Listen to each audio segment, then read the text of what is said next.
हरे Krishna. Next episode को स्वागत। आज आम पूर्व एपिसोड में डिस्कस करते भगवान किए प्रकृत रे अछंती कि नाई। आज पास्ट टाइम को टिके जीवा। आज अतीत विषय जानिया कौन करुले केमती आसिले स्टार्ट कोठू है क्या भितर कन्वर्सेशन होची ए सब जिनस विषय जानापी ये सब आम विषय जाना। तो पास्ट टाइम तो ठाकुर तो निजे आसी कहूना ना, तो तांको कहानी जमती आम ए सब डिस्कस करुचे सेमती दुई मुनि डिस्कस करते ये जिनस को। दि मुनि का ना कौन? प्रथम हेले जी प्रश्न पचारुले आउ जन हेले उत्तर दौले। जी प्रश्न पचारुले तांका ना होचंदी श्री सुत गोस्वामी आ जो उत्तर दौले से होचंदी श्री पराशर। तो यहाँ हूँ विष्णु पुराण प्रथम अंशर प्रथम अध्याय।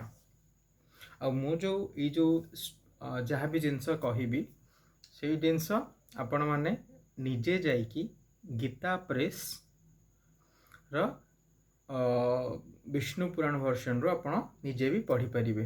हिंदी मिलूँ, संस्कृत मिलूँ, इवेन ओडिया भी मिलूँ।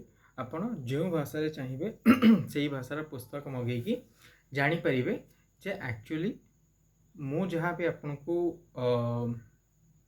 बतैया को जाऊँगी आपण सहित आलोचना करने को जाऊँगी से सबू केते सत आउ केते सठिक। लोक मान कहते केते सत केते मिछ, मुझे उपरू जीविनी केते सत आउ केते सठिक। कारण ऑब्वियसली एटा सत आउ आपण सेटा केते सठिक विचार करिवे जाइकी बही पढ़ले। तो स्टार्ट करिया। तो स्टार्ट करिया पूर्व टिके हरि का ना नवा। नारायणम नमस्कृत्यम आपण माने मु कहबी आपण माने भी मो सहित उच्चारण करिवे। नारायणम नमस्कृत्यम नरम चैव नरोत्तमं देवी सरस्वती व्यासं ततो जयमुदीरयेत्। मूकं करोति वाचालं पंगुं लंघयते गिरिं यत्कृपातमहं वन्दे परमानन्दं माधवम्। नारायणं नमस्कृत्यं नरं चैव नरोत्तमं देवी सरस्वती व्यासं ततो जयमुदीरयेत्। मूकं करोति वाचालं पंगुं लंघयते गिरिं यत्कृपातमहं वन्दे परमानन्दं माधवम्। तो जहाद्वारा मूक भी वचन कहीपे आउ पंगु भी पर्वत लंघी पारे। तो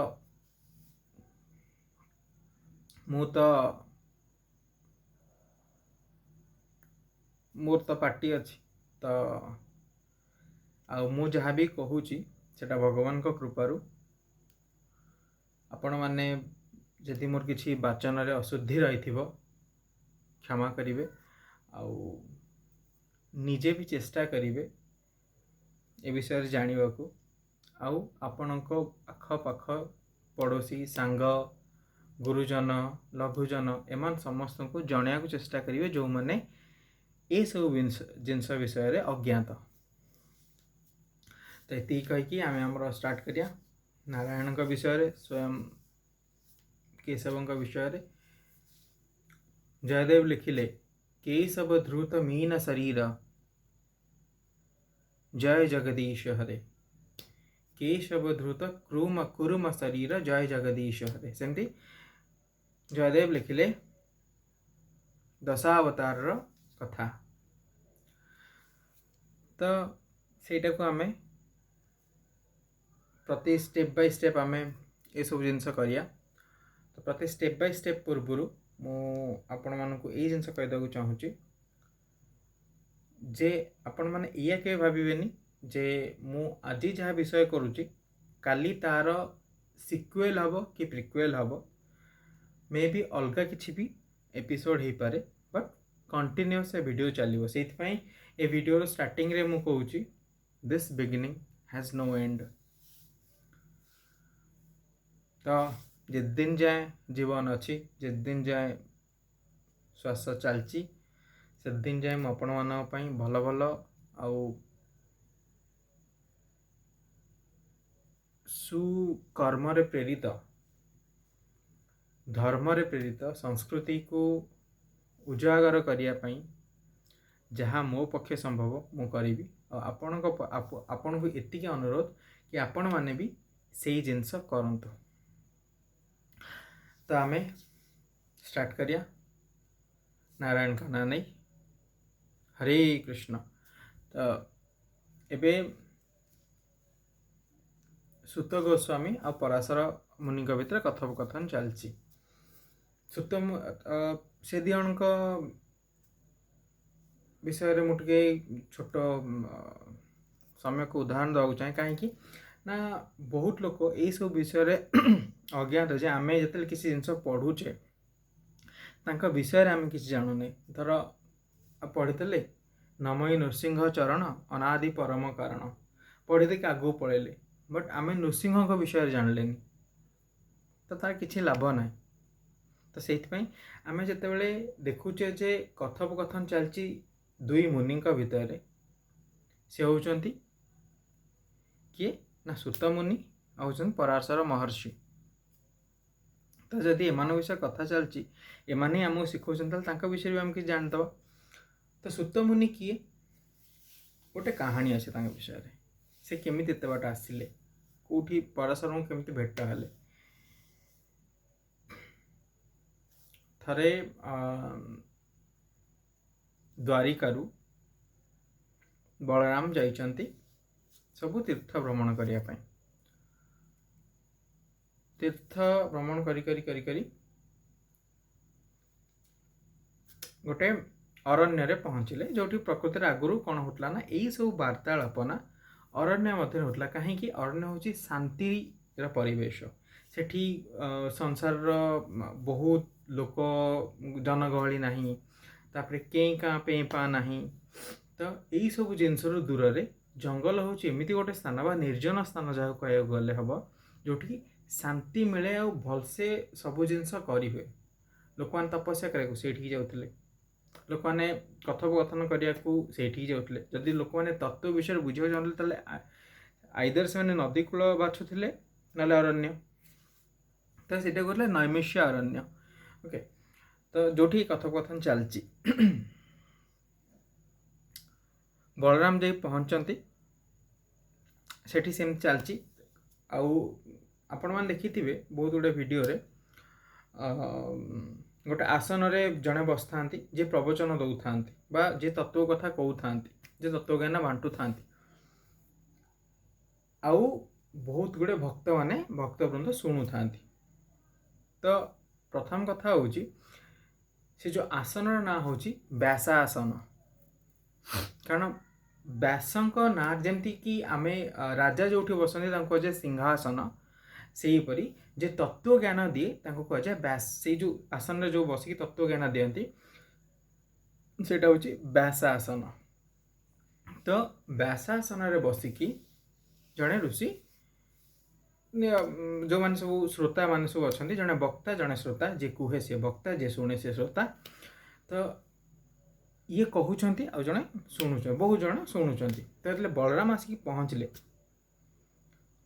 बलराम आसिक जो पहुँचले समस्ते सब ऋषि मैंने स्वागत जनइले आउ प्रणाम कले कहीं से होचंदे नारायण अष्टम अवतार। जयदेव लिखिले केशव धृत हलधर रूप जय जगदीश हरे। तो अष्टम अवतार हेले किए ना बलराम बा हलधर से हल लंगर धरता ना तो से ना हलधर। किंतु से व्यासासन जे बसी ना हूँ कौन रोमहर्षण बा लोमहर्षण तांका ना से मुनि ना सी किंतु उठिकी आउ बलराम को उठिकी गलेनी कौन करने ना स्वागत जनवाई जो कि बलराम देखिले जे गोटे मुनि भितर एते घमंड कहीं से तो ज्ञानी जी ज्ञानी ता भीतर तो एते गर्व अहंकार रही जितेबाला समस्ते गोटे अतिथि को आसुच्च सत्कार करने आ से अतिथि एमती छोटिया मोटिया अतिथि नुह तो से अतिथि होचन स्वयं भगवान को रूप भगवान को अवतार सी ଆଉ ସେଇଟା ସମସ୍ତେ ଜାଣିଛନ୍ତି, ଏମିତି ନୁହେଁ କି ସିଏ ବି ଜାଣିନାହାନ୍ତି। ସିଏ ଯଦି ତତ୍ତ୍ୱ କଥା କହୁଛନ୍ତି ତାମାନେ ସିଏ ବି ଜାଣିଥିବେ। ବ୍ୟାସାସନରେ ବସିଛନ୍ତି ରୋମହର୍ଷଣ, ଆଉ ସିଏ ବ୍ୟାସଦେବଙ୍କର ଶିଷ୍ୟ ବି ଥିଲେ। ଯିଏ ବ୍ୟାସଦେବଙ୍କ ଶିଷ୍ୟ ସିଏ କେମିତି ଜାଣିନି ଯେ ବଳରାମ ହେଉଛନ୍ତି ଭଗବାନଙ୍କର ଅଷ୍ଟମ ଅବତାର? ତ ସିଏ ଯେତେବେଳେ ଉଠିକି ଗଲେନି ସ୍ୱାଗତ ଜଣାଇବା ପାଇଁ, ବଳରାମ କ୍ରୋଧିତ ହେଇକି ତାଙ୍କର ନିଧନ କରିଦେଲେ।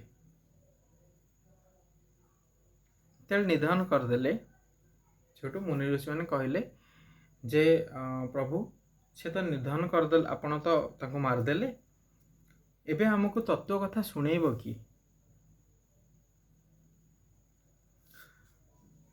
ଭଗବାନ ବଳରାମ କହିଲେ ଯେ ଯେଉଁ ମୁନି ନିଜେ ହିଁ ଜାଣିନି ସଭ୍ୟତା କ'ଣ, ଶିଷ୍ଟାଚାର କ'ଣ, ଯାହା ମନରେ ଘମଣ୍ଡ ଅଛି, ଯାହା ମନରେ ଅହଙ୍କାର ଅଛି, ସେ ତତ୍ତ୍ୱ କଥା କହିବ ବି କିପରି? ଆଉ ତାଠୁ ତତ୍ତ୍ୱ କଥା ଶୁଣିବାଠୁ ଭଲ ତତ୍ତ୍ୱ କଥା ନ ଶୁଣିବା। ସେ ଏଥିପାଇଁ ବଳରାମ ମାରିଲେନି କି ମୁଁ ଆସିଲି ତ ସିଏ ମୋତେ କାହିଁକି ସତ୍କାର କରିବାକୁ ଆସିଲେନି। ସେ ଏଥିପାଇଁ ମାରିଲେ ଯେ ତାଙ୍କ ମନ ଭିତରେ ଯିଏ ତତ୍ତ୍ୱ କଥା କହୁଥିଲେ ତାଙ୍କ ମନ ଭିତରେ ବହୁତ ଅହଙ୍କାର ଘମଣ୍ଡ ଥିଲା ଯେ ମୁଁ କାହିଁ ସେଠିକି ଯିବି, ମୁଁ ବ୍ୟାସାସନରେ ବସିଛି, ସେମାନେ ମୋ ପାଖକୁ ଆସିବେ। ଏଇଟା ଗୋଟେ ଘମଣ୍ଡ। ସେଇ ଘମଣ୍ଡଟା ଯେହେତୁ ତତ୍ତ୍ୱଜ୍ଞାତା କିଏ, ସବୁ ଜିନିଷ ବିଷୟରେ ଜାଣିପାରନ୍ତି, କିଏ ମନ କଥା ଜାଣିପାରନ୍ତି ବଳରାମ, କାରଣ ସେ ହେଉଛନ୍ତି ଭଗବାନଙ୍କ ଅବତାର। ତ ସେ ଯେତେବେଳେ ଜାଣିଲେ ଯେ ଆର ଏମିତି ସ୍ୱଭାବ, ଆର ଇଏ ଶିଷ୍ଟାଚାର ଶିଖିପାରୁନି, ଶିଷ୍ଟାଚାର ଭୁଲି ଯାଇଛି, ଧର୍ମ କ'ଣ ଭୁଲି ଯାଇଛି, ତାହେଲେ ୟାର ବିନାଶ ନିହାତି ଆବଶ୍ୟକ, ନିତ୍ୟାନ୍ତ ଆବଶ୍ୟକ। ସେଠୁ କହିଲେ ହଉ ଠିକ୍ ଅଛି, ଆପଣମାନେ ଯଦି ଏତେ ଅନୁରୋଧ କରୁଛନ୍ତି ମୁଁ ଗୋଟେ କାମ କରୁଛି, ତାଙ୍କୁ ଆଉଥରେ ପ୍ରାଣଦାନ ଦେଇଦେଉଛି। ଆଉ ଦେଖ କିଏ ବି ଆଉ କିଏ ପ୍ରାଣ ନେଉଛନ୍ତି, ଯିଏ ପ୍ରାଣଦାନ ଦେଇପାରିବେ, ଯାହା ସକ୍ଷମ ଅଛି ସିଏ ପ୍ରାଣ ନେବା ଭଲ। ଆଜିକାଲି ତ ଆପଣ ଯାହା ଦେଖିପାରୁଛନ୍ତି ଜନସାଧାରଣଙ୍କୁ ଗୋରୁ ଗାଈ ପରିବା କାଟିଲା ଭଳିଆ କାଟି ଦେଉଛନ୍ତି।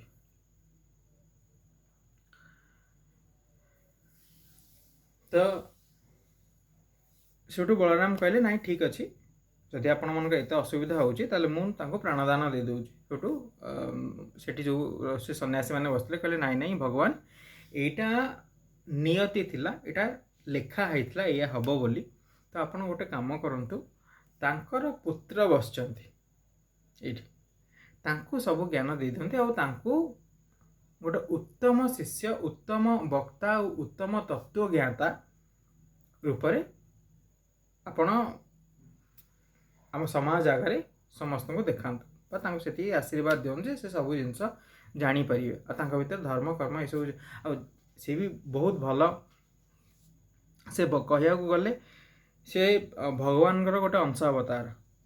ସୁତ ଗୋସ୍ୱାମୀ କିଛି କଳା ନେଇକି ଆସିଛନ୍ତି, ଆମେ ସମସ୍ତେ କିଛି ନା କିଛି କଳା ନେଇକି ଜନ୍ମଗ୍ରହଣ କରିଛେ, କିନ୍ତୁ ସିଏ ହେଉଛନ୍ତି ସଦାତ୍ମା।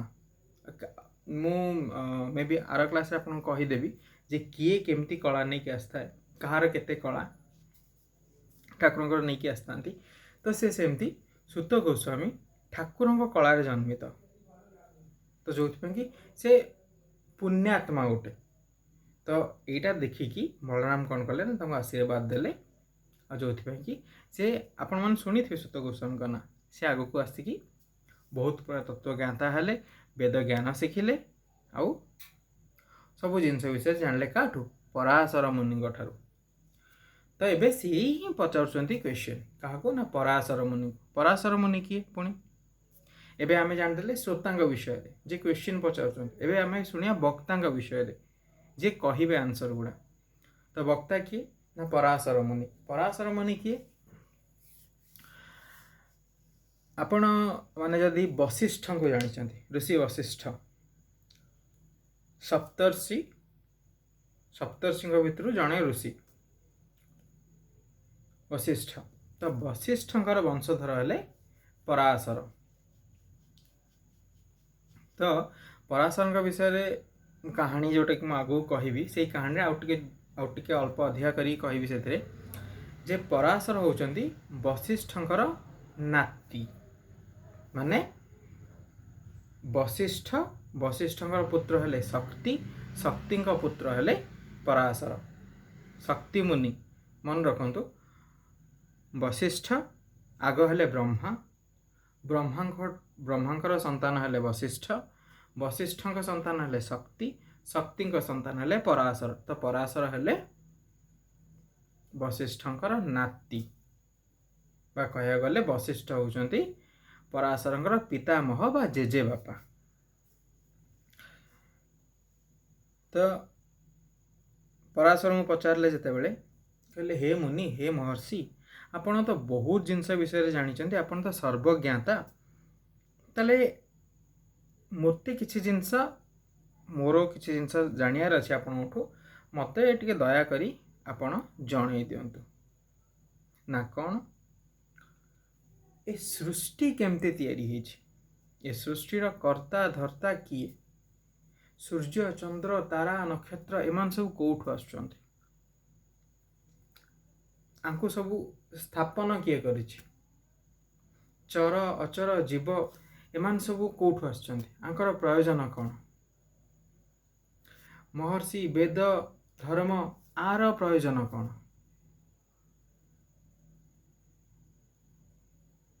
ए समस्त ब्रह्मांडर प्रयोजन कौन यार भाग्य किए लिखुछि आकु किए संभाळुछि यार पिता किए यार माता किए यदि किसी जिन सृष्टि होइछि ता माने तांकर किछि जनक कि जननी अछंती तो जदि आंकर जनक जननी बा पिता अछंती से पिता किए धर्म नीति शास्त्र एमान सब कौठू आसचंती मते ए सब विषय रे पूरा बुझे कि कहतु ए देवता माने किए ओके तो यही सब क्वेश्चन पचारे जिते पराशर टी हसीदे हसीदे कहले कहले बाबू रे बहुत बढ़िया कथा पचारल आउ मु यार उत्तर देवाक आहरी बेसी खुशी कारण ये जो क्वेश्चन सब मत पचारल ये मोर अतीत कथा टे मन पड़ जाऊँ मोर ना अतीत कौन ना अतीत या कि जिते बड़े मो बापा को माँ शक्ति मुनि को विश्वामित्रंकर परामर्श क्रमे राक्षस माने खाई जाइथिले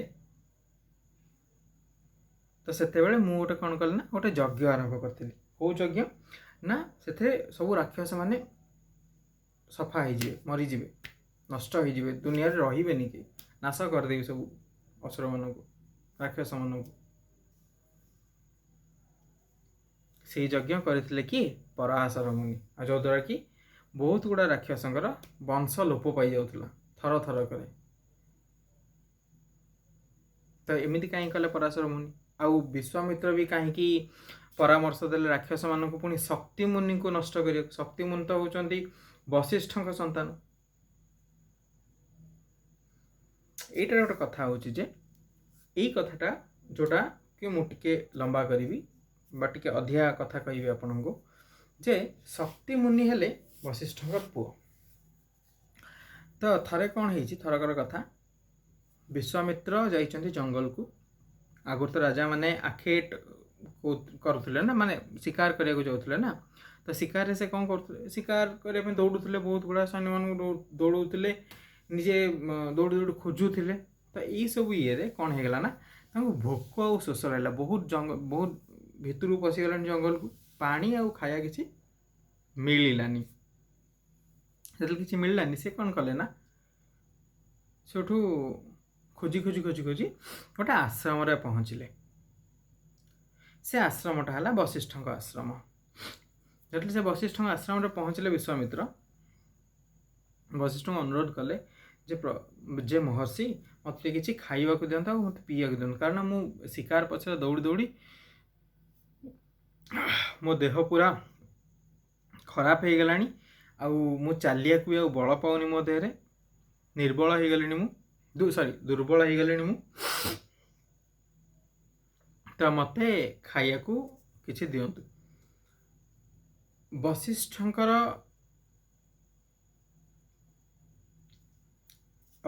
आश्रम रे गोटे गोमाता थिले तांका ना हला नंदिनी।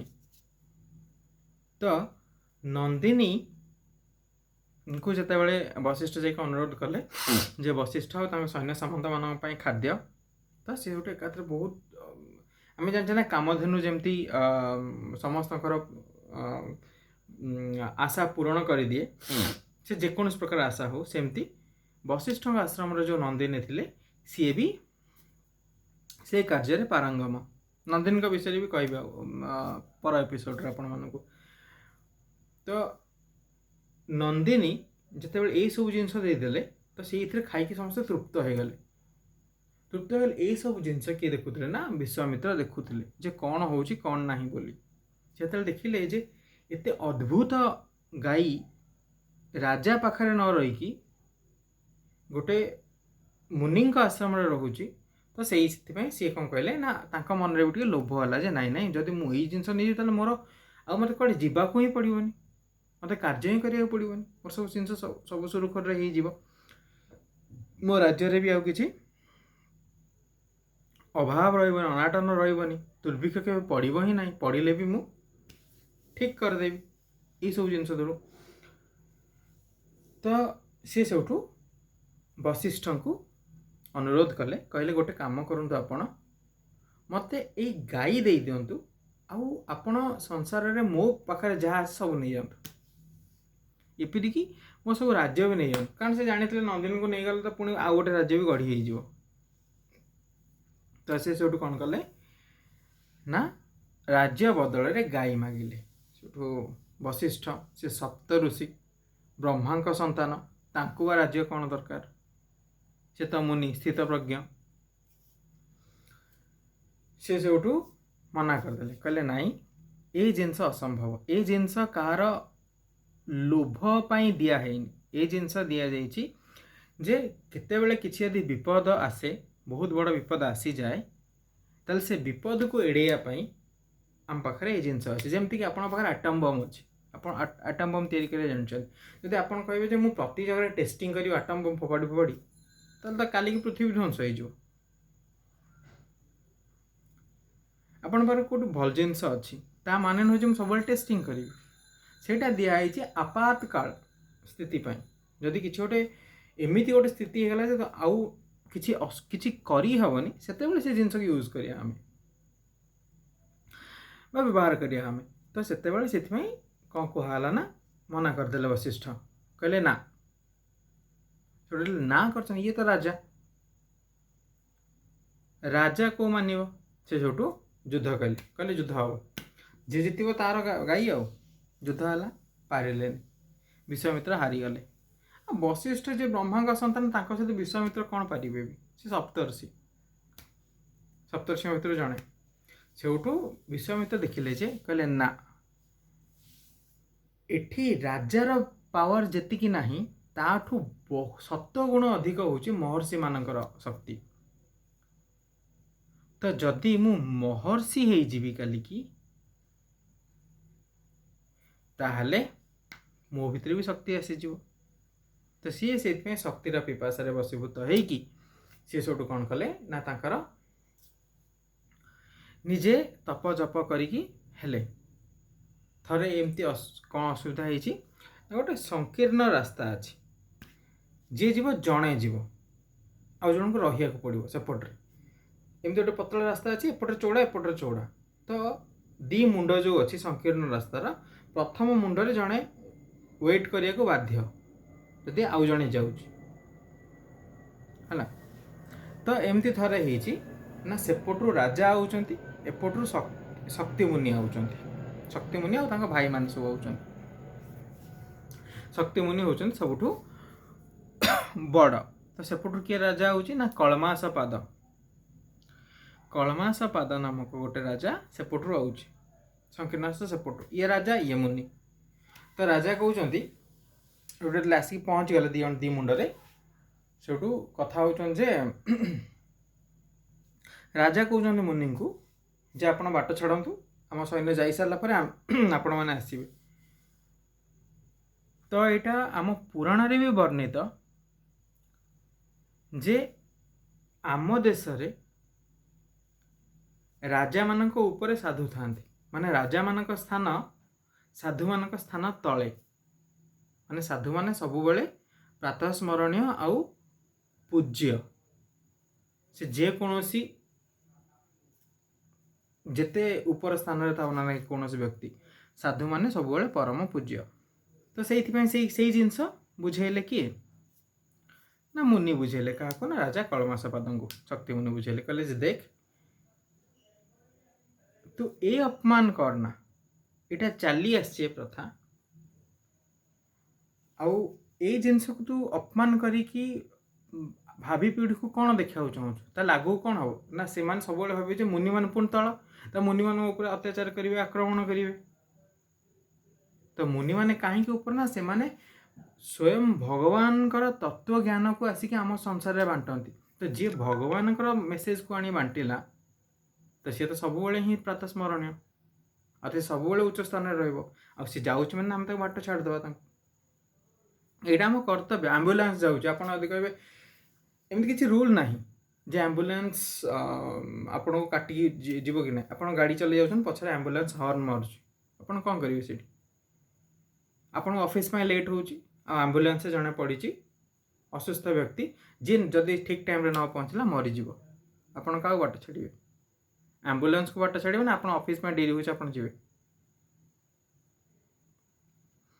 से जहाँ ये से जिनस तो से उठू जो राजा आउ हटिलानी राजा से अपमान देखी बहुत खराब कथा कहला शक्तिमुनि रागिगले रागी जाकि श्राप देदेले कौन ना तू जमती अभद्रामी कलु से अभद्रामी हूँ राक्षस मान सहित तुलना तू राजा केमती राजा को कहते जे भगवान प्रतिनिधि रूप में राजा बसचंती तो यही सब जिनस तो भगवान प्रतिनिधि पाखे न थाए तो तोर केमती आसला तू गोटे राक्षस प्रवृत्तिर तू काम गोटे तू जो यही प्रवृत्ति देखु तू राक्षस हो आउ नर मांस खाई ही बचू यही जगार विश्वामित्र थिले विश्वामित्र से शुणिदे जो गोटे राक्षस थिला ता ना हूँ किंकारा किंकारा को कहले शुणे तू जाइकी जेहेतु सर्प देइचंती से तो राक्षस हो गोटे काम कर तू जाइकी कलमासा पाद शरीर में पशिजा आउ कौन करू ना शक्तिमुनि को खाईदेव ये जिनस है सी जा कलमासा पाद शरीर में पशिला शक्तिमुनि धरिक कहले तू ही मत सर्प देइथुलु तो एबे तते ही आग खाइबी कही खाईदेला आउे विश्वामित्र कौन कहले ना समस्त को खा क्या जितक शिष्य मैंने अच्छा यह सब देखिए वशिष्ठ मुनि मन टे दुख है आगु कौन है कौन ना से पर कथा किंतु यही जिनस वशिष्ठ मुनि सही तो से किंतु से जिनस को किए देखिपारे ना पराशर तांको पुत्र से सब कौन कले ना राक्षस ध्वंस यज्ञ कले सब राक्षस मैंने पूरा मरी जाते आउ कि राक्षस बंची पहुँची गले आसी वशिष्ठ कहले जे अरे ये कि अनर्थ काम करुच किछिटा निर्दोष राक्षस भी मरी जाउछंती निर्दोष को दंड देवार तमर कौन अधिकार ना दोषी मान दंड तो ठीक अच्छे किंतु गोटे मुनि तो केवे रागेनी जी जहाँ पाखे ज्ञान थाए सी तो केवे अज्ञान बाटर चले जहाँ पाखे धैर्य थाए सी तो केवे धैर्य हरा हुए सी तो एमती छोट छोट कथार भांगी पड़े काली की तुमको दुनिया चलार अच्छे तमें माने मुनि तमें माने ऋषि तम मान को शांति धर्म प्रेम यही सबूर शिक्षा देवा दरकार ये कौन हो तमें पुणी मो नाती धैर्यहरा हेल केमती ये सब कथा शुणिकी पराशर मुनि टे शांत हेले आ कौन कले ना से समापन करदे कौन यज्ञ को जो समापन कर राक्षस ध्वंस बंद हो गला या देखिकी कौन करना राक्षस मान जनक पुलस्त्य जहाँ पाखु किए आसते ना विश्रवा ऋषि आसते विश्रवा रावण बाहर ना तो से पुलस्त्य को कहुए जे जितक राक्षस मैंने वंशधर सब ठीक है पुलस्त्य वंशधर तो सी जो आसिक पहुँचले तो तांको जनक बोली कुहाଯାए, राक्षस मानकर राक्षस जातिर जनक। तो आसिकी पहुँचले और खुशी हेले जो निर्णय नेले कि पराशर मुनि राक्षस यज्ञ बंद करदेवे। से खुशी होगी कौन कले ना साधुवाद देले, कहले जा हो तमें एते क्रोधरे थाई मध्य निज क्रोध को चापी देकी राक्षस मान को छाड़ीदेल। जा हो गोटे से मु खुशी है कि तुमको दीटा वरदान दूची। प्रथम वरदान कौन ना तमें पुराण संहितार वक्ता हब आउ देवता मानकर पूर्ण स्वरूप आउ प्रकृत स्वरूप विषय जापर। द्वितीय वरदान कौन ना तुम भितर अपर्याप्त ज्ञान हम, शुद्ध भक्ति आसो तुम भर, तुम मोक्ष पाइब। शुद्ध भक्ति, मोक्ष, निर्मल बुद्धि ये सब जिनस तुम भितर रही। तो यही कथाटा मन पड़गला कहार ना पराशर मन पड़गला। से जो कहते ना तुम पुराण संहितार वक्ता हम, तो वक्ता हाँपाई तो किए गोटे श्रोता हवा दरकार। से श्रोता हेले किए सुत गोस्वामी। यही कथा शुणिकी से हसीदेल जे जा हो आज तांकर जो आशीर्वाद देते से आशीर्वाद आज पूर्ण हो गला।